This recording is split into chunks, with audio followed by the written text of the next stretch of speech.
Hello guys, welcome to part 2 of turning my father's garage into my own grass cutter farm. We started off the day early. The carpenter came in around 6, although I was already awake around 4. He came in and then we did some corrections to last week's work and then we got right into fencing. Today his assistant wasn't around, so I had to be his assistant, helping him with carrying the ladder and holding the material, the wire mesh and everything. It took almost about 2 hours for us to finish, and then we couldn't actually finish the work because of some corrections that needed to be done with the building. After realizing this, I tried to get into contact with a mason and then a welder so that these corrections could be made. I can't explain how difficult it was to get in touch with a welder and a mason that weren't already busy and at another work. After calling about a dozen people, I was able to get in touch with one, and then he came almost immediately.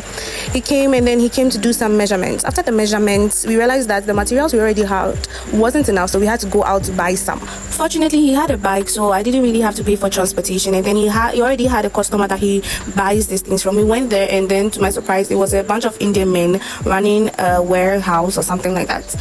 We went to check the wire mesh they had, and unfortunately what we wanted wasn't what they had, but then they had poles that we also wanted, so we just opted for the poles, and then we decided to go for a search in town. But before that, I paid, and then I got my receipt, and then after getting the receipt, I returned the charger because my phone was going low, and then we went out to town to look for the other mesh that we were in need of. In no time, we arrived at the place, and luckily they had the mesh we were looking for, so we just paid, and then I took my receipt as usual, and then we headed back home. But because it was a motorbike, we didn't really have space for the mesh, so the rider called his friend who came for the mesh, and then we headed to the shop to take the poles, and then from there we were to go to the house to take the other poles and other things in the house.